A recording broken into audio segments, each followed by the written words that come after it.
afternoon and welcome to our session as part of the Festival of Ideas, the When a Chapter Ends, the Experience of Grief and Loss. My name is Catherine Reid, I'm Anglican Chaplain to the University of York. Just a couple of technical things to bear in mind before I then introduce our speakers this afternoon. If you are watching live, you can ask questions using the Q&A button on your screen, and this is available throughout the event. So questions can be asked at any time. Please don't use your chat function, that won't work for that, but the Q&A button. Should any technical issues arise, such as loss of Wi-Fi, then please use the original link to rejoin the event.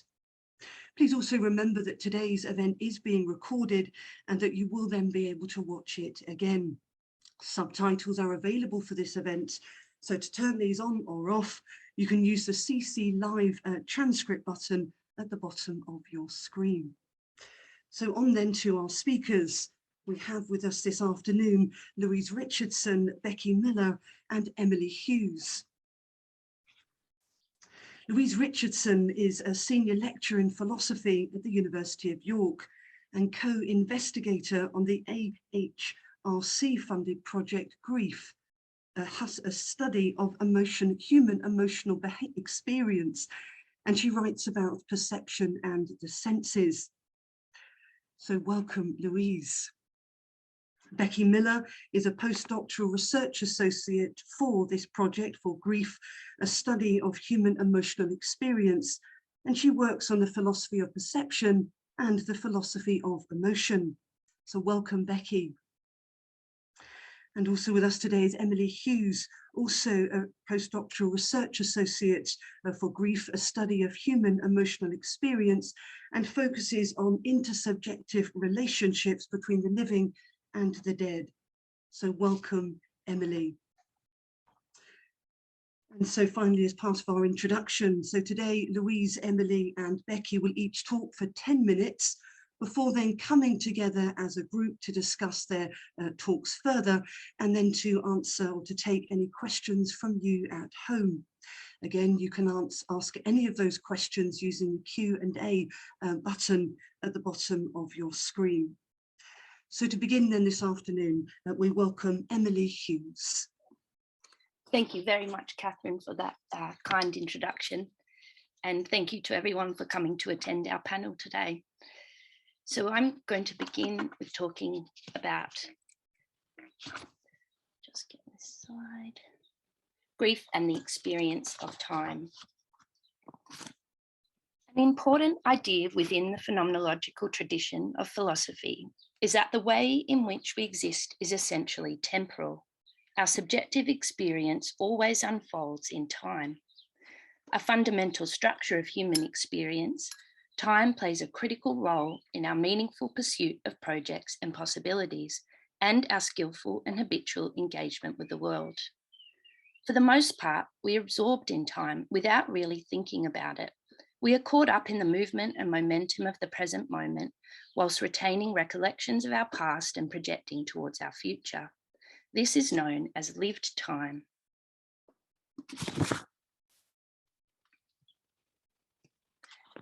There are some occasions, such as illness, disability, and death, however, wherein the flow of lived time is disturbed, such that we become aware of it.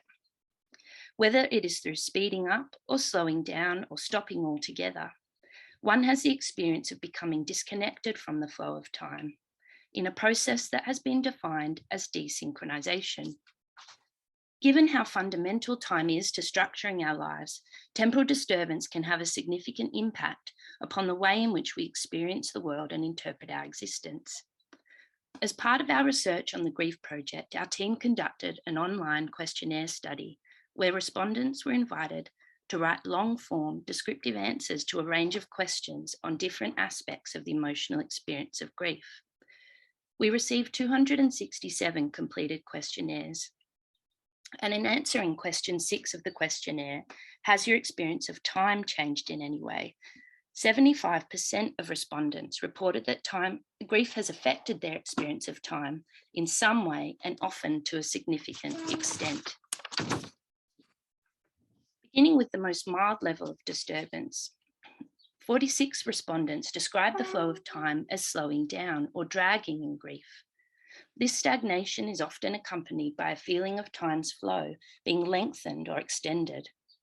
Here, minutes and hours, days and nights are described as stretching out endlessly in a way that is disproportionate to their usual measure. As these respondents note, time slowed down, days seemed to be very long. Time seemed to stretch unbearably and agonizingly at first. In slowing down and stretching out, several respondents describe the flow of time as feeling like an oppressive or relentless burden that weighs heavily. There seems to be an awful lot of it. I feel like a rudderless boat in a stormy sea with endless time to endure it. As the time of the mourner stagnates and slows, several respondents note an emerging sense of disconnection from the time of the world, which continues to flow. A feeling of my inner life slowing down and the other world going too fast in a way that I couldn't keep up with or process. Related to the slowing down of time, several respondents describe themselves as being fixated upon the past, oriented firmly towards the irrevocable loss of their loved one. Some respondents report a fear of time passing. As time continues to flow, the mourner is taken further and further away from the one they have lost, who is anchored in the past. This fear of time passing quite often manifests in a preoccupation with chronological time. I was angry that time continued to pass and measured my life in days, weeks, months since I lost him. I still do this. I counted every day since he died for the first year. I would work out how many days, months, etc. By contrast, other respondents describe themselves as being oriented toward the future, which, in the slowing down of temporal flow, has become withdrawn and closed off. Here, the future is no longer experienced as an open horizon of possibilities and projects. The future was unimaginable, looking ahead and seeing nothing in my future. Still at a mild level of disruption, an additional 20 respondents report that the experience of time does not stagnate in grief, but rather speeds up, to the extent that the days seem to blur and blend into one another. In this instance, where the time of the mourner unravels too quickly, several respondents again note an emerging sense of disconnection from the time of the world, which continues to flow in a uniform way. Yes, it does not feel like 2.5 years at all. I feel that I lost time as much as the person. You go down into a set of experiences that suck time. It seems like a long time to others, but a year went by in a blink. As time accelerates, several respondents report a fear of time passing that, instead of being oriented toward the past and the death of their loved one, is oriented toward the future and toward one's own death. With the past and the present withdrawn, it is common for respondents to feel dread that time is running out and that there isn't enough time, and that they are racing towards their own inevitable death. Time seems to be passing so much faster than before. With my husband by my side, we seem to have all the time in the world to enjoy life. Now there seems to be no time at all to fill life with as much experience as possible before it all ends for me too. Here, the combination of the orientation toward the future and the acceleration of temporal flow heighten anxiety about one's own death and can also provoke despair over the fact that one will die alone. In an excerpt that captures just how painful this experience can be. The months pass by in a blur, the years roll on, only highlighted by the anniversaries within them. There's also a feeling that you have no control over time. Will fate decide your path again, or is this existence the best that it can ever get? And how long will you have to put up with it? The other thing is that you know that you were with your partner right up to the moment that they took their last breath, and that you're going to have to face that same moment alone. For another subset of respondents, however, the speeding up of temporal flow and the awareness of one's finitude can lead to a profound recognition that because life is short and the timing of one's death unpredictable, one should focus on making the most of their life in the present moment and not think too far into the future. Here, whilst the past withdraws and the future is withheld, The present moment is seen as a precious gift that should be taken up and not wasted. It has made me live for the moment more and not plan too much for the future. Moving to a more moderate level of disturbance, there is a more complex presentation in which 43 respondents describe the flow of time becoming strange, mixed up, irregular, or elastic. As the linear or sequential structure of temporal flow increasingly breaks down, time alternates between slowing down and speeding up. I feel like time is much more elastic than it was. Some days feel like they've been stretched out and others feel compressed. In some cases, this fluctuation is so fluid that one can often no longer grasp whether time is accelerating or stagnating. Time was strange, knew it was happening, couldn't tell you if it was fast or slow. A common consequence of this irregular or mixed up time is that the time since the loved one died can feel like it has gone by in an instant in some ways and an eternity in others. As these respondents note, time seems to drag, but also to fly. The time that elapses between the loss and continuing life is both too long and too short. Time seems fluid. It can pass quickly or drag for hours. I feel my husband died yesterday, but I have been alone forever. This irregularity of temporal flow, where time is experienced as unfolding both quickly and slowly, correlates to an increasingly irregularity in temporal structure, where the past, present, and future are experienced as being both close and far. In this blurring of the structure of temporal experience and the organisation of past, present, and future, the mourner's hold on time becomes more and more tenuous. At the most profound level of disturbance, 10 respondents describe time as halting, stopping, or freezing, such that the flow of time comes to a standstill. Here, there is sometimes no feeling of time passing at all. Fixed by this static time, the mourner has the experience of being utterly cut off from the time of the world. Yes, I'd say there was a feeling of being disconnected from time, as though I was standing still while the world rushed ahead around me.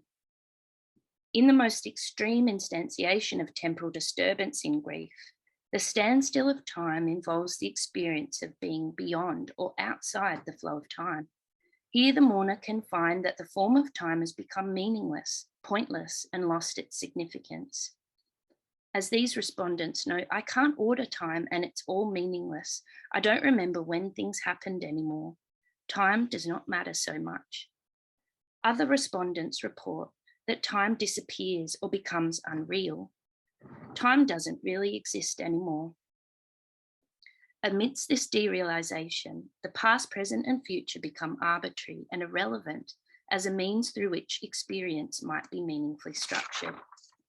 This culmination of temporal disturbance can lead to the profound sense that the mourner has become disconnected from the world.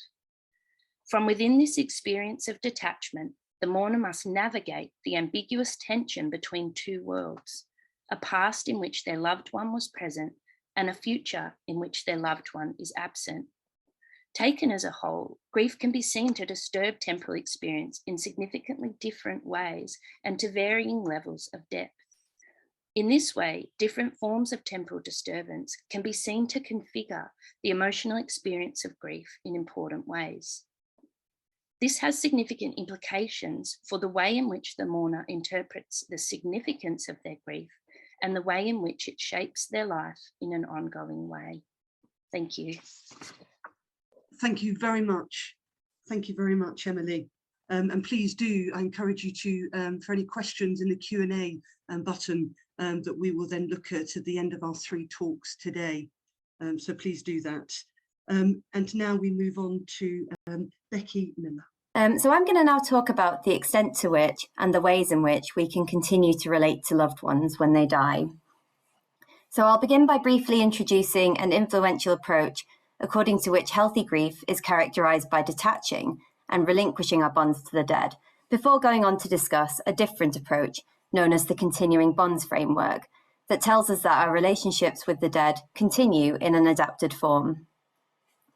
If you could click the next slide, please, Emily. So Sigmund Freud, in his 1917 essay, Mourning and Melancholia, tells us that mourning involves a kind of work, where we engage in what he calls reality testing, a painful process of grappling with the reality of one's loss. Over time through this process, we are, he claims, able to withdraw our emotional energies from the deceased loved one. He describes this process as follows. Each single one of the memories and expectations in which the libido is bound to the object is brought up, and detachment of the libido is accomplished in respect of it. It's remarkable that this painful unpleasure is taken as a matter of course by us. The fact is, however, that when the work of mourning is completed, the ego becomes free and uninhibited again. So for Freud, we go through this painful process of examining our memories and expectations related to the deceased loved one. And gradually through doing this, we're able to relinquish our bonds with the dead and reinvest our emotional energies elsewhere. This might be then taken to signal a kind of end point to our attachment to the dead, as well as an end point to our grief, allowing, in his words, our egos to become free and uninhibited. Clinging on to the dead might, with such an approach, then be seen as a sign of some kind of dysfunction. Next slide, please. However, more recently, another framework for understanding grief, which is often pitched as being in sharp contrast with the Freudian detachment picture, has become increasingly dominant. Advocates of what is known as the continuing bonds model of grief tell us that rather than normal and healthy responses to bereavement requiring the dissolution of one's relationship with a loved one, they can instead involve adjustment and adaptation of this relationship. This alternative framework is most comprehensively presented in a 1996 collection of works that you can see on the slide, which is edited by the bereavement researchers Dennis Klass, Phyllis Silverman, and Stephen Nickman, which highlights their rejection of the Freudian detachment perspective. However, various philosophers have also endorsed this perspective. For instance, Michael Cholby tells us that death does not entail the cessation of the bereaved relationship with the deceased. Our relationships to the dead continue, both emotionally and symbolically. Kathleen Higgins also endorses the continuing bonds perspective, stating that she believes this conception of grief is vastly superior to the one that urges the dissolution of bonds to the deceased. The continuing bonds approach emphasizes the fact that people often feel that their deceased loved one remains an active part of their life and that they retain some kind of relationship with them. Often people feel that this loved one is still in some sense present. And people also seem to engage in activities that are aimed at the maintenance of these connections with the dead, rather than being aimed at relinquishing them. For instance, people might retain and use the possessions of the deceased, attend grave sites, partake in memorialization activities, and may sometimes engage in attempts to converse with the dead. These kinds of behaviors often persist for many years, or even over the course of an entire lifetime, calling into question the idea that there has to be an end point to our connections with the dead. According to the continuing bonds approach, these feelings and behaviours are indicative of a sustained and adapted relationship with the dead. And this does seem, at least on the face of it, very plausible, matching up to many people's experiences. Next slide, please. However, this account also gives rise to a bit of a puzzle about the sense in which a relationship could ever be said to continue with someone who has died. Philosophers often take our relationships with others to be based around interaction, mutuality, or reciprocity of some kind. Relationships are treated as a two-way thing. For instance, Aristotle and those who followed his approach have taken shared action of some kind to be integral to friendship, and the same can plausibly be said of other central loving relationships in our lives. They involve mutual love or care, shared decisions and activities, and essentially a sharing of one's life according to this kind of approach. This sort of reciprocity is sometimes also talked about in terms of what my collaborator Pilar Lopez-Contero, who works on the topic of love, calls mutual shaping. In our loving relationships, we mutually shape one another's interests, choices, and self-concepts. Since the dead aren't physically present with us, and therefore don't seem to be capable of being active participants in this kind of shaping reciprocity and interaction, it might be difficult to see how anything approaching a relationship could continue. Next slide, please. So for the remainder of my portion of this talk, I'd like to address this puzzle and highlight some important analogies between our relationships with the living and those that seem to continue with the dead. So the first thing to note is that the dead can clearly continue to shape our lives, choices, identities, and self-concepts in many ways. For instance, one's sense of self, and indeed one's whole experiential world, can come to deeply involve another person, and it's not the case that that must instantly change when the other person dies. One's social identity might still deeply involve their marriage with another person, for example, even if that marriage has been cut short. Or someone's sense of themselves as being funny might be based around the fact that their deceased loved one saw them as being hilarious, and that can continue to be a central part of their self-conception. Moreover, it's reportedly common that those who've suffered a bereavement often adopt traits of their deceased loved ones, showing a way in which that person continues to have a very real influence. For instance, one might take up cycling or crocheting just like their loved one used to do, or they might start using the turns of phrase or making the same kinds of silly jokes that their loved one used to make. The ways that we're shaped by the dead are not static and can change over time, presenting an important analogy with the continued and changing ways in which we relate to one another while both parties are alive. A child's relationship to a living parent, for example, will clearly mature as they go from being a child to being a stroppy teenager to being an adult, and as their parent likewise ages. But in the case where a child loses a parent, the way the child negotiates the loss and retains their connection to their parent will also mature and adapt over time. Perhaps to begin with, a child's approach to education will continue to be shaped by their deceased parent. They might hold on to this parent's values about hard work and imagine the parent telling them to do their homework. But as the child gets older, the parent might instead play a role in this person's career choices. Perhaps they wish to follow in their parents' footsteps or recall how much their parent hated the corporate treadmill. Or maybe the deceased parent will influence their own approach to parenting. So deceased loved ones can continue to shape who we are through our entire lives.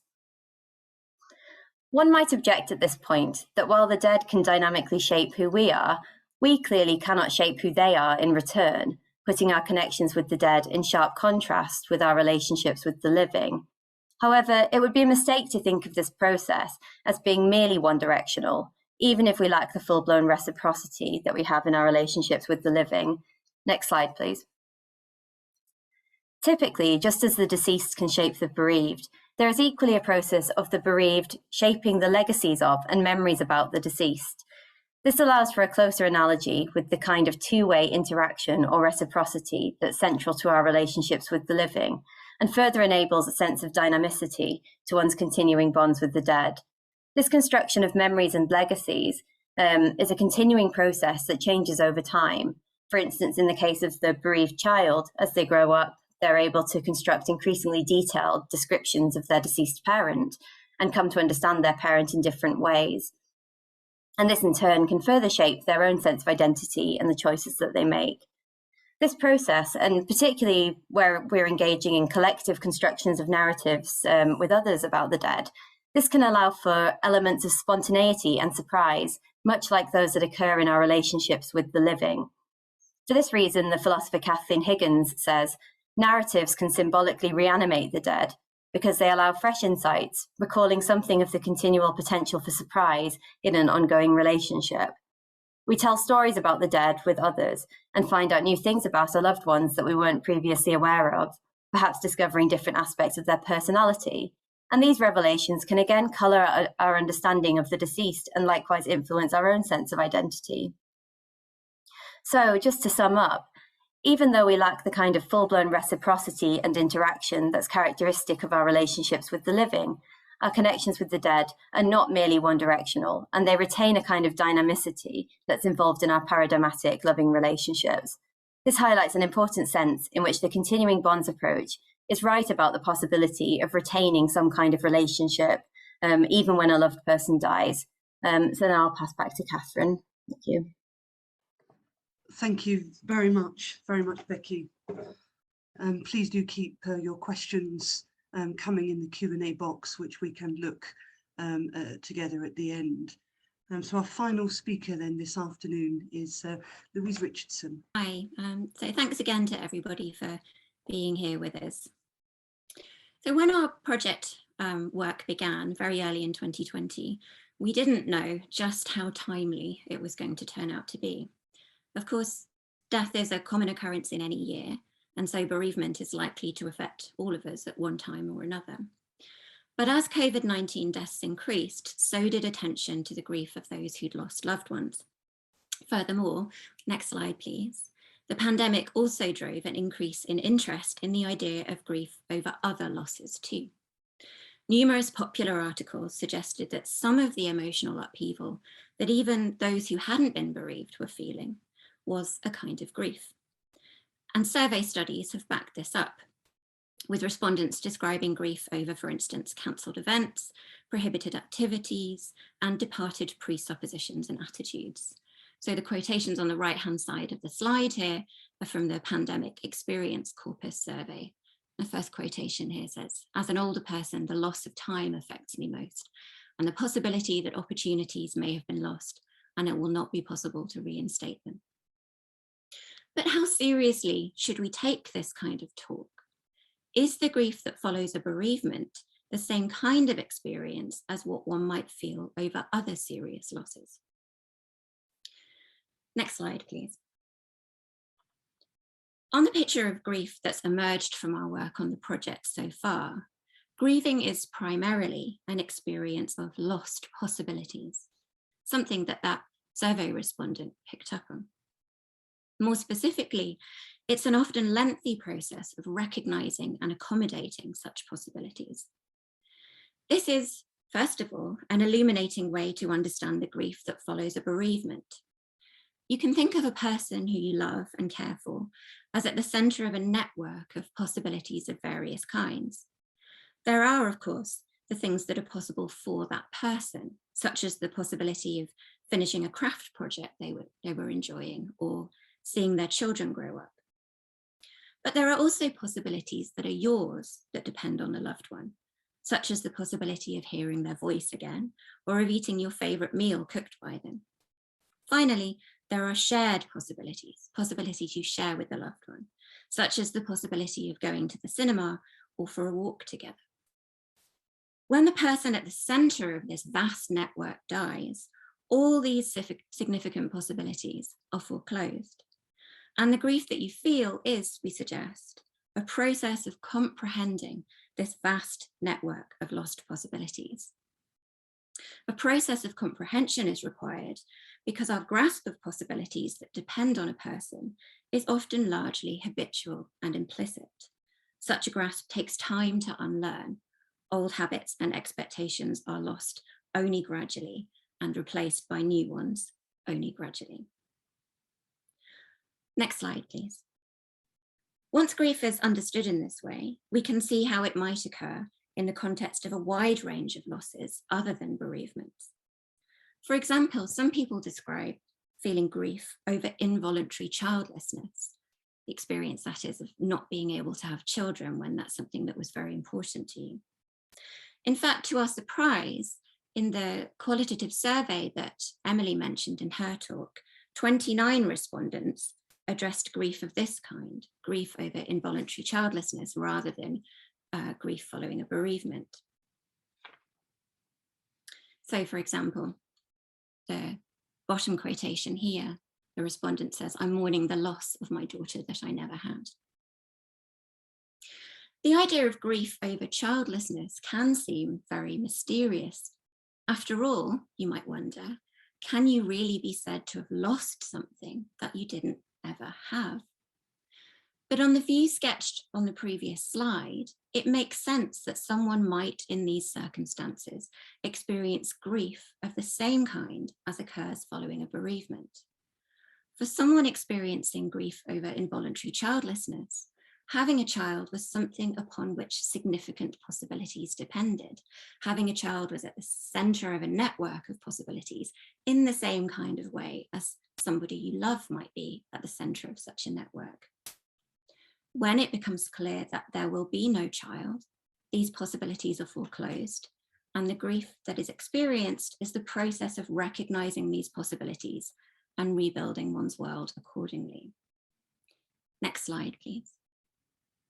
Now, you might object, why should we say that that's really a form of grief rather than, for example, deep regret or very sincere disappointment? Well, let's take a really trivial example. For example, buying a lottery ticket and not winning it. There's a sense in which possibilities for you, perhaps even for others, might depend on winning the lottery. The possibility of being a lottery winner depends on you winning the lottery. But we wouldn't want to say that not winning the lottery is typically a cause for grief, even though it can involve lost possibilities. So what's the difference? What makes the difference between cases in which grief might be occasioned by lost possibilities and cases where we might feel something else, such as disappointment? The difference, we suggest, lies in how closely related the possibilities in question are to your sense of who you are and what matters to you. A useful notion here is that of Christine Korsgaard, that is practical identity. She describes practical identity as a description under which you value yourself. So we suggest that we grieve those lost possibilities that are closest to our practical identity, to our sense of who we are and what we value. That's why winning the lottery would not typically be grieved over. For most of us, winning the lottery is not integrated into our sense of who we are and what we most value. On the other hand, for someone grieving their childlessness, having a child, being a parent, and all this entails was close to their sense of who they were, their practical identity. So you can see this in these quotations on the slide here. So the last quotation says that the nature of my relationship was with an identity that I would be a mother, and then repeatedly to have that dashed and eventually destroyed because of my age. Next slide, please. The broad conception of grief as the experience of certain significant loss possibilities allows us to acknowledge other loss experiences too, as being of the same kind as bereavement grief.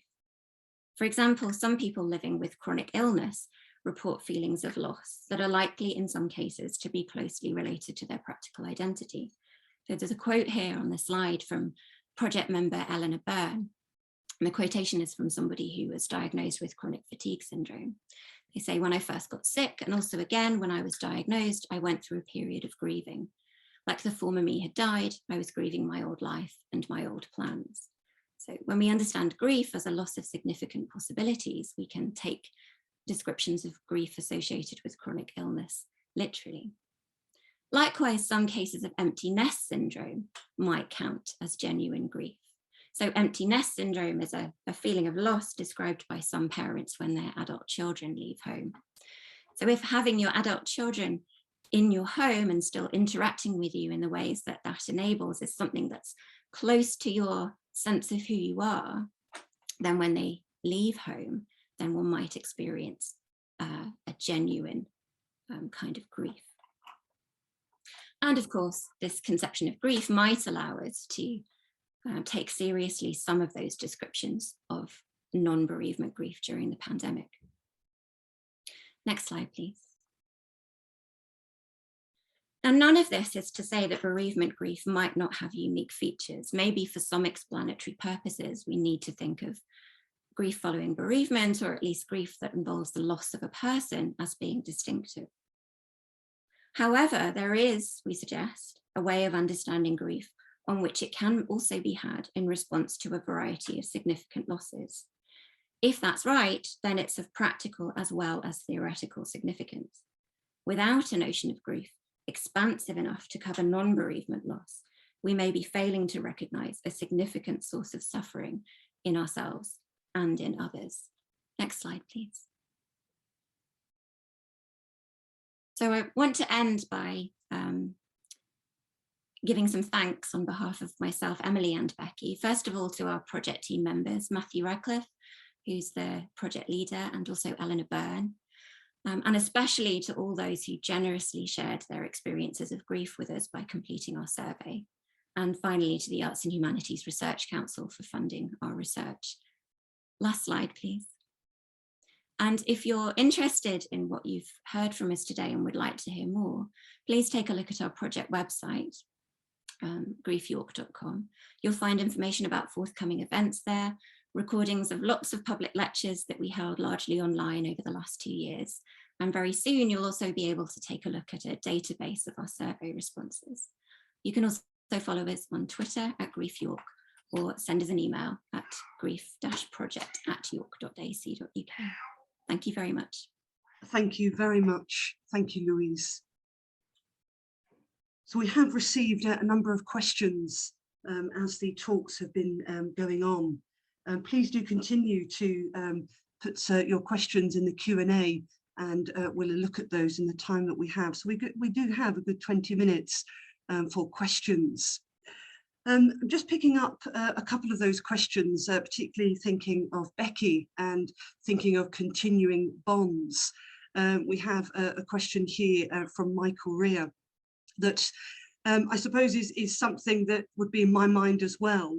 And this, I suppose, what he is asking here is that does continuing bonds theory, does it presuppose there is a continued existence post-mortem of the dead? So we've got this idea of a form of presence and continuation.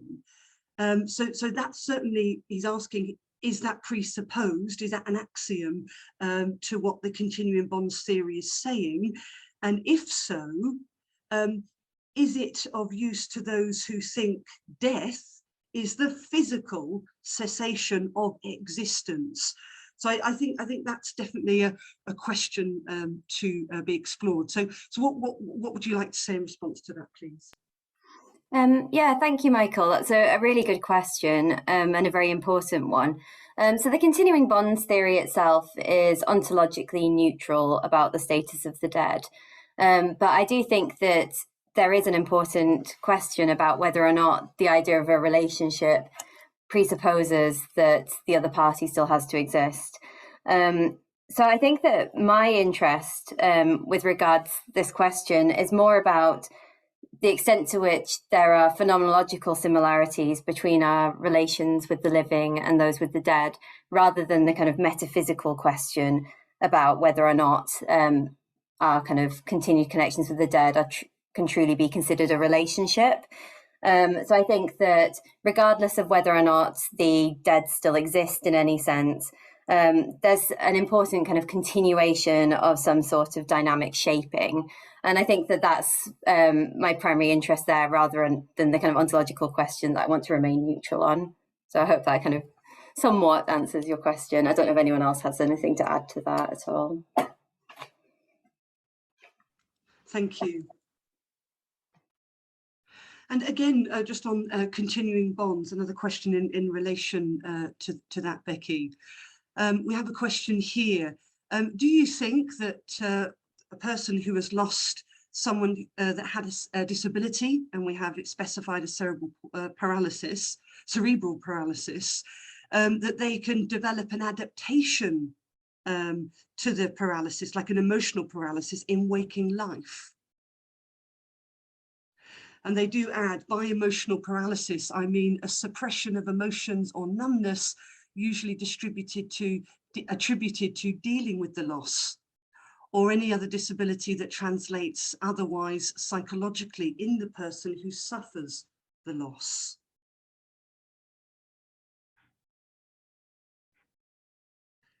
Does that make some sense? I'm not sure if I fully understand, but I do think that the continuing bonds approach and the kind of emphasis on reciprocity and interaction does suggest that there can be, I mean, this touches on what Louise was saying as well, there can be losses that go beyond bereavement. So perhaps if someone that you love is experiencing a disability, there can be like losses to aspects of your relationship through that as well. I don't know if that addresses at all what the person is asking, but I do think that the continuing bonds approach and considering losses to relationships is important, regardless of whether it's based on bereavement or not. Yeah, I'm not sure. I think they probably are trying to see if that a person who loses someone who had a disability, does that then person, the ongoing living person, do they then develop a form of an adaptation to that paralysis in waking life? Are they then, in a sense, experiencing a form of paralysis in response to losing a person with a disability? I think they're trying to see a connection there. Yeah, I don't think I have an answer to that question. It's not something that I've really looked into. I don't know if anyone else has anything to say on that. And maybe I'll just jump in to say one thing we have been made increasingly aware of and reminded of over and over again is just how incredibly diverse individual people's grief experiences can be. And so we wouldn't want to rule out anything about someone's experience of grief in a particular context. Yeah, and it is true too, as Becky said, that after someone has suffered a bereavement, they do, like, it's a reported phenomena that they can kind of inhabit features of that person's life, and sometimes that can also be their illness and death as well. So the way grief affects the body is quite striking, and that could speak to that a little bit, which is that you know, sometimes people experience heart pain or all kinds of physical and somatic phenomena that can sometimes mimic the suffering of their loved one. So there is that kind of repetition that can play out in the body. So I would say as well, following Louise, like, we wouldn't rule anything out, and also that is a reported phenomenon. Thank you. Something I was thinking, and something that perhaps a person, John Sell, has asked, and of course I, coming from the Christian tradition, would be coming from have a particular lens on this, but I do wonder, and it does connect, I believe, to John Sell's question about a hope narrative, of course, and an idea often people, I find, whether they're religious or not actually, will often talk about, or spiritual actually, loosely so, will talk about reunion or being reunited, or a sense of together, or a sense of the meaning in their experiences together with a person, means that there is something ongoing about that through a time of separation, a time of a break, a fracturing. And so I wonder if there was anything about the idea of grief almost in a narrative of something will change, or something will be, in a sense, together again, a sense of together again. But John Sell asks about relationships are as much about spiritual development as well as reciprocity. And has there been then much research into the role of continuing spiritual development as a function of the continuing bond? And he then goes to say, especially when power sharing, that's perhaps a different element, but power sharing is no longer an issue. So I don't know how you want to approach that set of thoughts. Something that strikes me is that a lot of the continuing bonds research, like by Dennis Klass and Edith Steffen, has actually come about through researching other cultures. So there's a really kind of I think a thread that runs through a lot of that literature, which is that in the Western kind of way of looking at things, we have kind of, particularly through the influence of Freud, as Becky said, like, come to look at death and life as two very distinct and things that can't coexist. And obviously, like in the Christian tradition, that's an exception in a like diverse number of ways. But I think what's happened in the continuing bonds literature is they've actually looked at kind of things like ancestor worship in like Japanese culture to kind of look at different ways of challenging the kind of, I guess, medicalization of death, and this idea that once someone has gone, they've gone. And that's sort of been the way into that debate.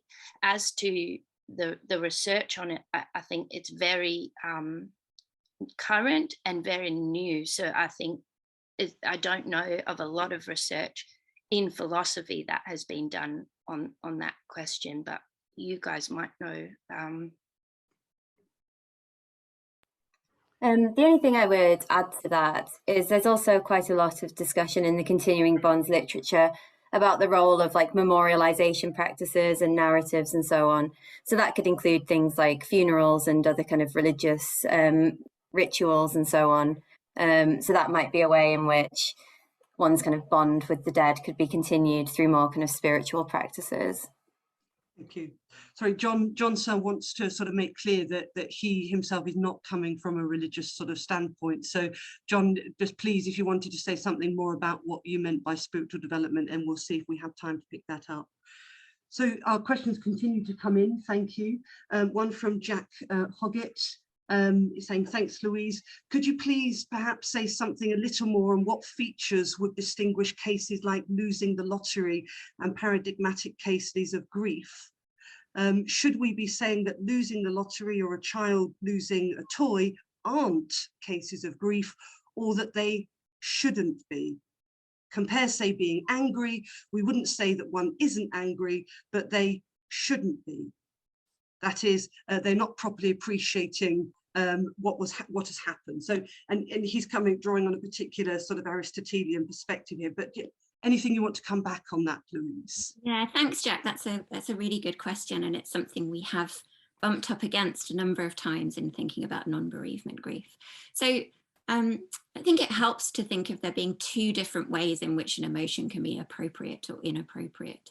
So one has to do with fittingness to the facts, right? So in that sense of appropriate, grief is appropriate if it accurately reflects the possibilities that you've lost, right? So in that sense of appropriate, somebody might build their life around winning the lottery in such a way that when they come to realize that they're not going to, significant loss of possibility occurs. And so grief is appropriate in that sense, and that it fits the facts of their situation. But there's another sense of appropriate that we often employ when thinking about emotions, which has to do with, I think, what you have in mind when you talk about whether we should grieve in certain circumstances. And that's more to do with the kind of moral or pragmatic aspects of emotion. And we apply this distinction to all sorts of emotions, right? You might say somebody's anger is appropriate in the sense that it fits the facts, but it's in another sense morally or pragmatically inappropriate for them to be angry, perhaps because it's not useful for them to be, or because perhaps you think anger generally is a morally dubious emotion to have. And we can apply that distinction to grief as well. So you might think somebody could build their life around winning the lottery such that they do experience fitting grief when they realize they're not going to win it.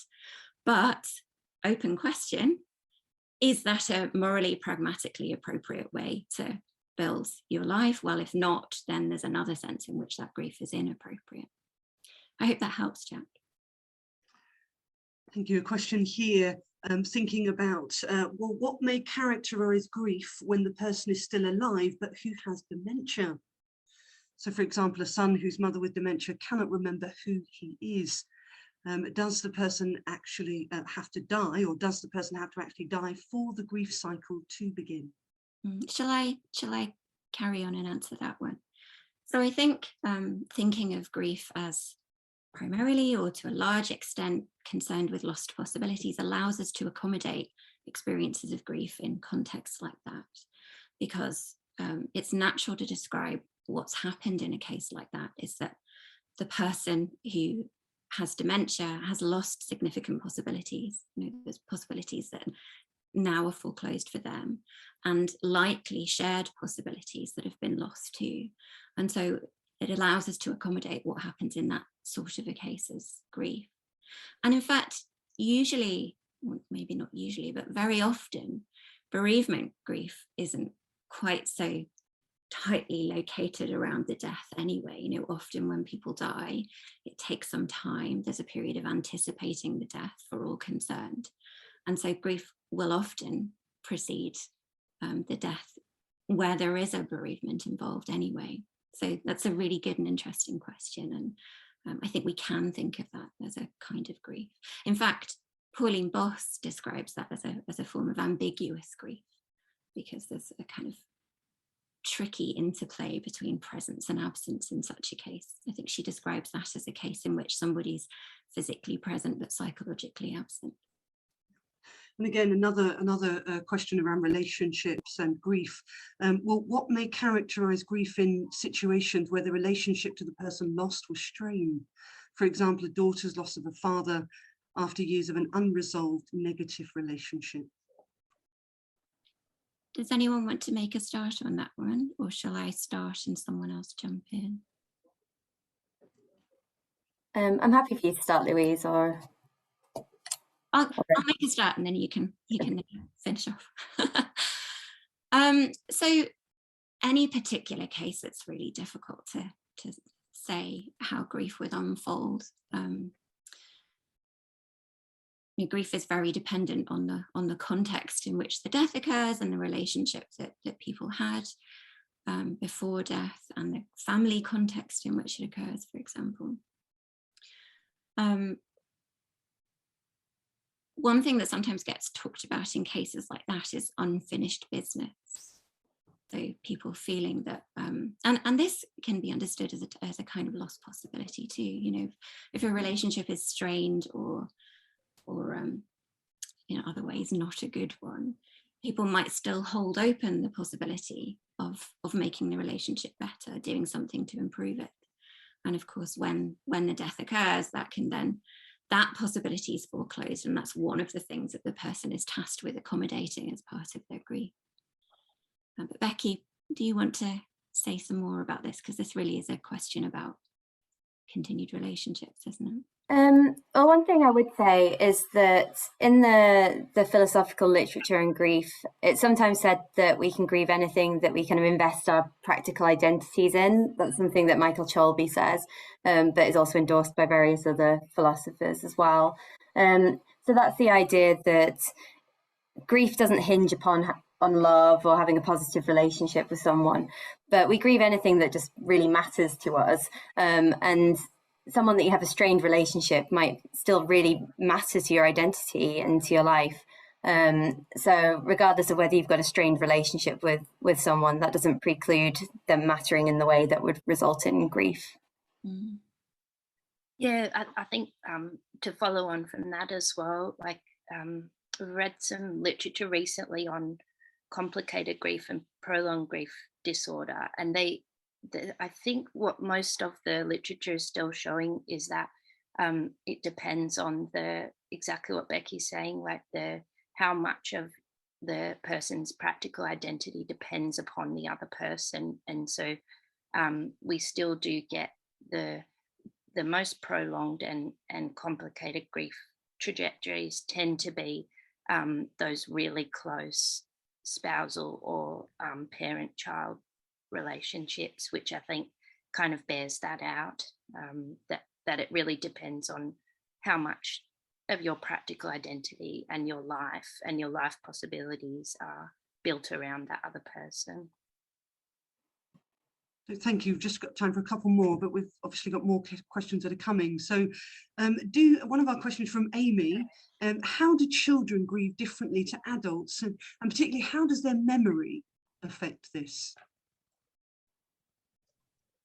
Well, I'll make a start on this and anyone can jump in.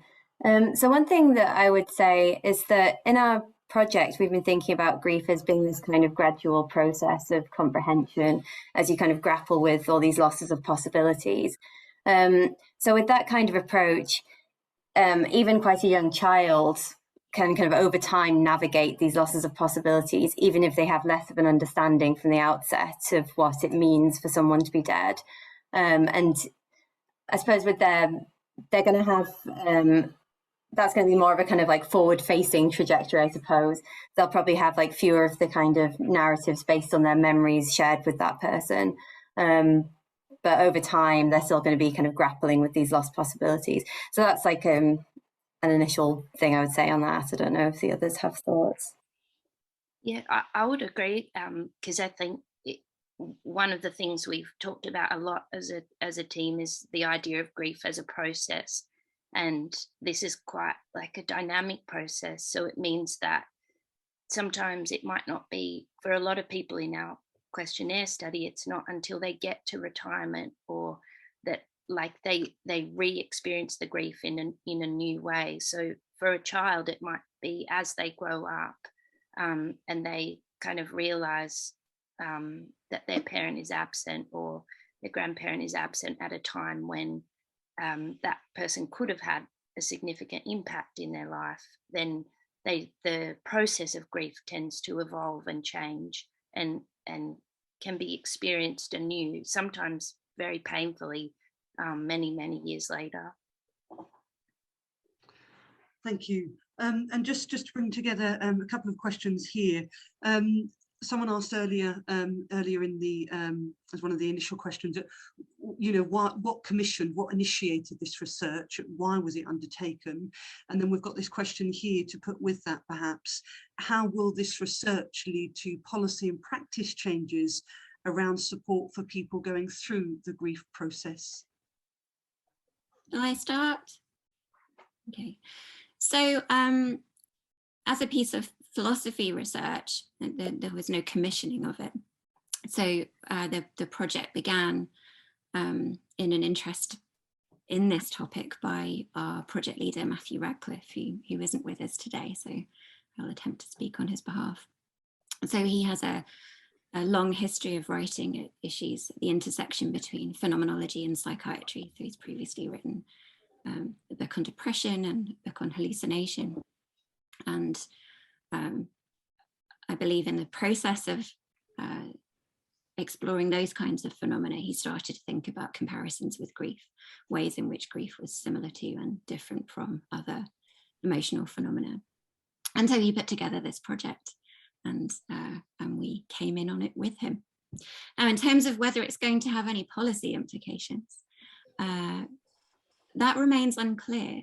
And the project is set up to enable lots of interaction between us as philosophers and anyone who is interested in similar ideas. You know, we really want to learn from them, and we really enjoy talking about our ideas with them. So we've been having a regular series of public lectures where we invite people from other disciplines and people from outside of academia to talk to us about their work and their work on grief, or the ways in which grief is relevant to what they do. And who knows what will emerge from activities like that. Thank you. Do you want to say anything else? I was just going to say, to add on to that, that I think something that struck Matthew and has struck all of us is the fact that grief has been researched extensively in psychology and increasingly in psychiatry, but philosophers have, until very recently, hardly looked at grief. And despite the fact that there's all these puzzles and problems, that I think what we're interested in looking how can philosophy help to unpack some of these issues and add clarity, and in order to then help people. Thank you. I think we can see by the range of the questions that we've been asked, and also the scale and the nature of the talks that have been given, just the huge area and the huge ways of participating in the very subject of grief itself. Can I please thank our speakers, Louise, Becky and Emily today, and for all of you for being here and for taking part. We will continue to look at the rest of those questions, and of course the speakers will look at those because obviously some other feedback was given in response to some of the answers. So thank you again for that. Please, you can access, this has been recorded and you will be able to see this on the festival YouTube channel. So please do that. You will get an email when the video is available for viewing. And we very much hope that you'll continue to take part in the Festival of Ideas programme. Please go to the website, the yorkfestivalofideas.com, for details of lots of other events, and to continue the conversations that we've been having. You can do that at #YorkIdeas. So thank you again, and we hope you very much enjoy the rest of your afternoon. Bye-bye.